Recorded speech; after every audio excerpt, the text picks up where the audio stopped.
Bonjour à tous, alors dans ce tutoriel je vais vous montrer comment dessiner un visage de face.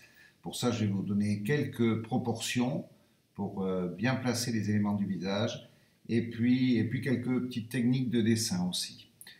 Donc avant de commencer déjà le matériel, qu'est-ce que j'ai utilisé? Vous voyez que je suis parti sur une feuille de couleur, hein, et puis j'ai utilisé un crayon foncé, pas nécessairement noir d'ailleurs, hein, et puis un crayon blanc. Alors pourquoi j'ai fait ça? Tout simplement parce que j'ai utilisé une technique qui est vieille comme le monde, qui s'appelle les réaux de blanc. En fait, le principe, c'est comme je pars sur une base de couleur, je vais pouvoir amener le blanc, donc la lumière, comme une couleur. Et en général, ça donne des effets plutôt sympathiques.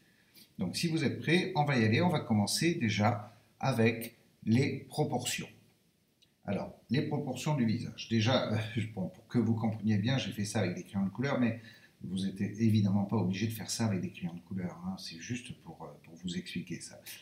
Donc, vous savez que la tête, c'est pas un rond, c'est un ovale. C'est un peu comme un œuf qui est posé sur sa base, hein, sur sa pointe, pardon. Donc, évidemment, on peut inscrire ici un cercle. Et c'est pas inintéressant parce que vous voyez que ici, j'obtiens quoi? Ben, j'obtiens la base du nez.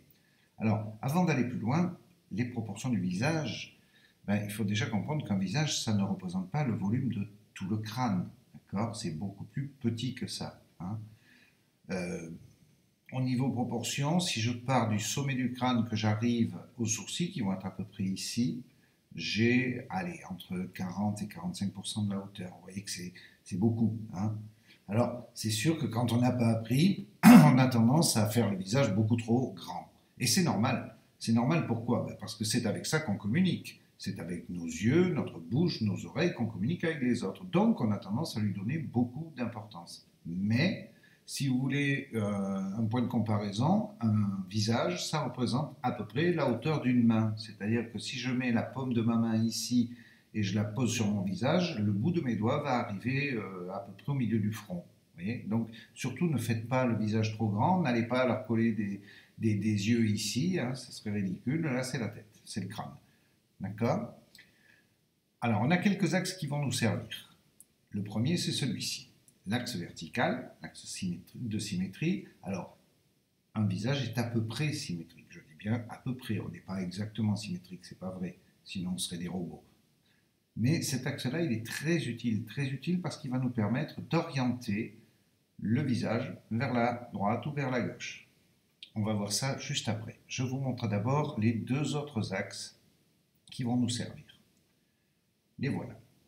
Donc, celui-ci correspond aux sourcils, aux arcades sourcilières, pas aux yeux, hein. Les yeux ils sont en dessous là.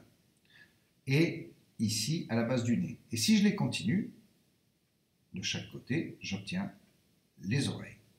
Vous allez voir, je les place. Mais d'abord, je vais vous montrer comment je vais orienter le visage. Regardez. Si je prends l'axe vertical, je vous ai dit, il me permet de tourner la tête vers la gauche ou vers la droite. Et donc, c'est un peu comme si cet axe-là, je le prenais comme si c'était un fil de fer et je le tords.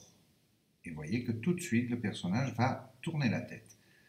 Alors, vous voyez qu'aussi, quand il tourne la tête, eh bien, l'ovale, il en a pris un petit coup. Pourquoi il en a pris un petit coup? Tout simplement parce que là, j'ai le crâne, et puis, ici, j'ai la mâchoire, hein. Donc, il faut adapter forcément quand on tourne la tête. Encore une fois, notre tête, ce n'est pas une bille, hein. Ensuite, les deux axes horizontaux, vous voyez, si je les tords, ça me fait incliner la tête soit vers le bas, soit vers le haut. Alors ici, il y a le menton qui est un peu un casse-tête pour les dessinateurs. Bon, il faut prendre des modèles, il faut regarder et puis on y arrive, hein. Il suffit d'observer. L'outil du dessinateur, c'est pas sa main d'abord, c'est ses yeux, hein. Donc regardez. Alors, si je place ici, je vous ai dit la hauteur des oreilles, vous voyez que les oreilles sont placées. Et puis j'ai placé ici la bouche. Alors, elle n'est pas tout à fait au milieu, elle est un petit peu plus haut, hein. Il ne faut pas la placer exactement au milieu. Donc là, je vais placer les yeux et les sourcils.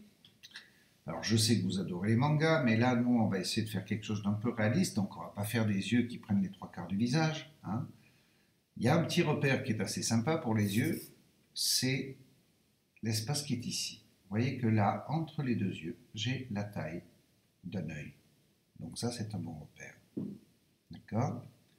Ensuite, un autre repère que je peux avoir, c'est, regardez bien, si je pars du bord intérieur des yeux, je descends à la verticale, j'arrive où? J'arrive aux arêtes du nez.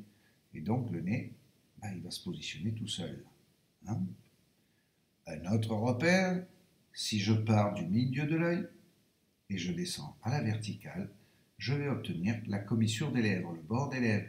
Alors attention, qu'on se comprenne bien, pas si vous êtes en train de faire une bouche en cul de poule ou que vous êtes en train de rigoler. C'est quand la bouche est au repos. Là, vous avez l'espace de la bouche. Le voilà. Qu'est-ce que je vais vous apprendre d'autre? Positionner le cou aussi. Il ne s'agit pas de faire deux petits traits ici. Hein. C'est pas comme ça que ça se passe.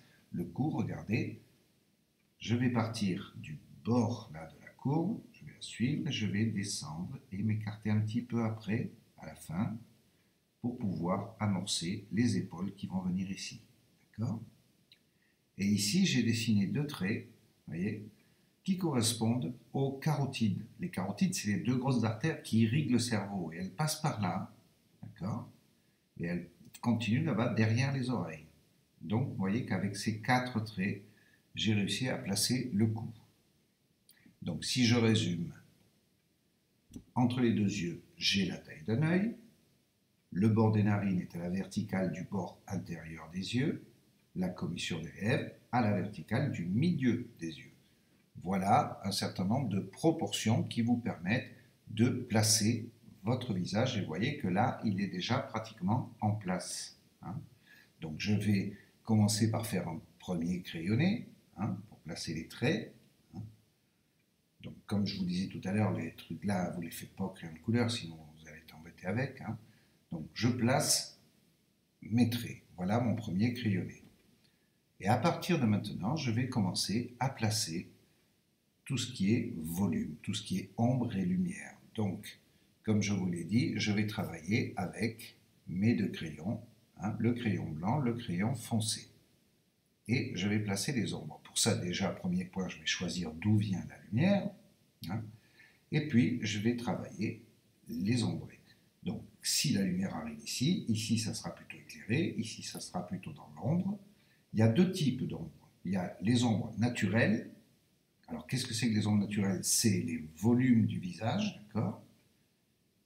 Et puis, il y a les ombres portées. Alors, l'ombre portée, c'est l'ombre de quelque chose sur quelque chose d'autre. Ici, par exemple, on aura l'ombre portée du bout du nez, ici, sur la lèvre supérieure, ou l'ombre portée du cou, du menton sur le cou.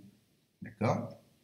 Donc, petit à petit, avec mes crayons, un coup en clair, un coup en foncé, je vais faire monter ça tout doucement, sans forcer, sans appuyer, c'est pas la peine. Le crayon, c'est une caresse. Et vous voyez que petit à petit, je fais monter mon dessin. Vous voyez, quand je vous parlais tout à l'heure des ombres portées, en voilà deux là, d'accord? Et j'avance jusqu'à ce que j'arrive à quelque chose de satisfaisant. Donc là, je pense qu'il n'est pas trop mal. Donc je vous invite maintenant à essayer. Et puis, amusez-vous bien. Voilà.